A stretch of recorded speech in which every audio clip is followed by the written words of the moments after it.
So magandang araw mga boss. Salamat sa Panginoon mga boss. Meron naman tayong bagong project ngayon. So hindi paggawa ng bahay yung project natin ngayon mga boss, kundi yung electrical. So bali yung ginawang bahay ng mga boss nito ay nag-hire sila ng electrician. Ako yung pinuntahan nila, kaya yun. Tayo yung initasan nito na mag electrical wiring. Bali 2-story house po ito mga boss. Bali yung sa ibaba is yung bahay ng may-ari, at saka yung sa taas naman is yung paupahan nila. So bali paupahan lang yung nasa taas mga boss. Bali 3 room ito. So bali ang gagawin lang natin ito ay lalagay ng 3 submeter.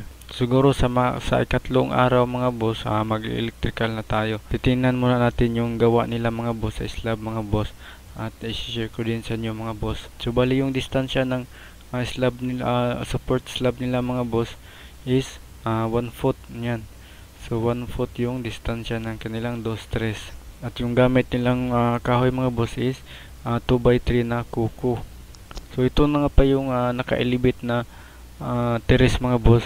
So bali dito yung magiging daanan ng mga nangungupahan sa taas, at maglalagay sila ng hagdanan doon. At napansin niyo yung beam mga boss, yan. So nabuhusan na lahat. So bali nag-iba kasi daw yung plano ng may-ari, pinagawa niya 2-story house na lang mga boss. At meron din silang cross beam mga boss. Yan yung tinatawag na cross beam, yung nasa gitna mga boss. Meron din silang mga maliliit na beam mga boss. Yan yung para sa pile mga boss, yung finish ng pile ng hollow block. So yan mga boss. So depende na yan sa gumagawa mga boss at sa may-ari. Ito na mga boss, naglalagay na sila ng mga plywood mga boss. So yung mga beam na yan mga boss, napansin nyo ay buo nang nabuhusan. So yan. So pero advice ko sa inyo mga boss, pag nag-slab kayo, dapat monolithic yung buhos nyo. Monolithic, ibig sabihin ng monolithic ay buo yung buhusan. So hindi pwede nauna yung beam. So dapat sabay ang buhusan nito. So dapat sabay buhusan yung beam at saka slab.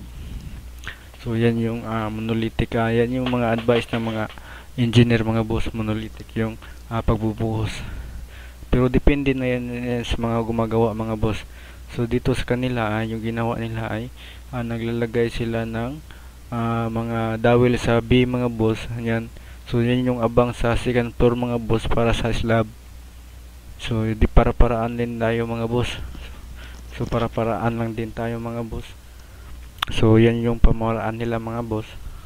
So bali yung sa may hollow block mga boss is nilagyan nila ng isang bakal. Yan. So bali yan yung nagpipinis ng hollow block sa itaas. At yung gamit nilang plywood mga boss ay 1/4. So manipis lang, pero dapat magdahan-dahan kang mag-apak nito mga boss, at baka mabutas ito. Kasi 1/4 lang yung kapal ng plywood. Pero mas maganda mga boss, meron kang 1/2, at least 1/2 na plywood mga boss, or mas maganda 3/4. Pero depende na rin yan mga boss. Pero pag 3/4 yung gamit mo, merong medyo malayo yung support mo sa ilalim mga boss. So yan yung kaibahan. Depende na rin yan sa gumagawa mga boss, sa mga technique nila. Ganyan.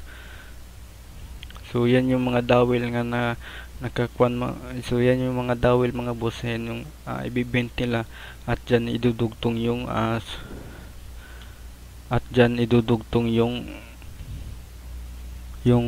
bakal sa slab mga boss. Yan. So bali yung dowel na nakausli yan mga boss, bali 10 mm yung sukat niyan. So bali 10 mm lang lahat yung dowel na nakausli sa beam. Ganyan. So ito bali 3 room pala itong nasa ilalim mga boss. Ganyan. So yan yung wiringan natin mga boss. So bali yung gumagawa kasi nito mga boss ay yung panday lang, at saka yung nagbibigay ng plano is yung may-ari. So true verbal lang yung plano nila mga boss.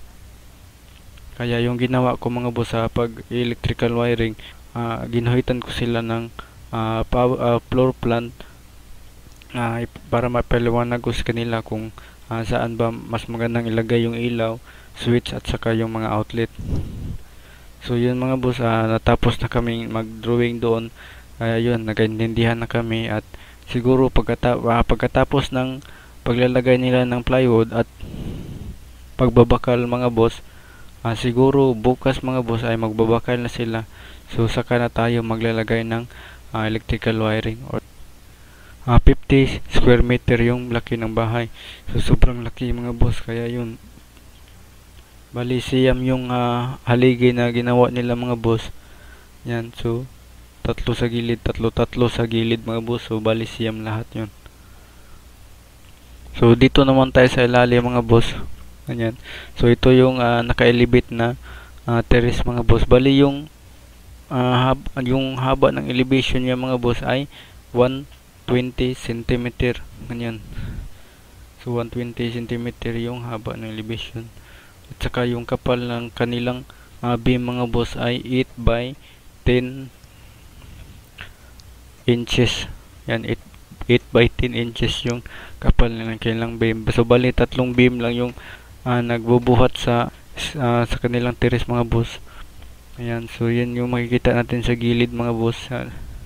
So dito naman tayo sa ilalim mga boss. Yan. So yan yung mga support na ginawa nila mga boss. Ganyan. So ito yung living room nila mga boss.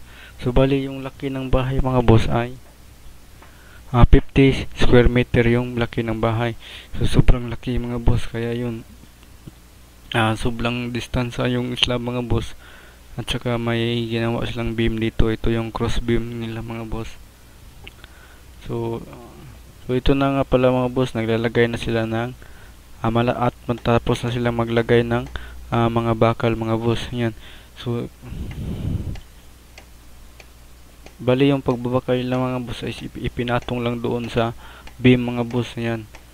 So dyan ipinatong lang lahat yung sa beam yung kanilang bakal mga boss. Yung bakal nila sa slab ipinatong lang sa beam. So at yung kapal ng kanilang bakal mga boss ay 12 mm lahat. At yung distansya ng pagitan mga boss ay 7 inches mga boss yung pagitan ng kanilang mga bakal mga boss.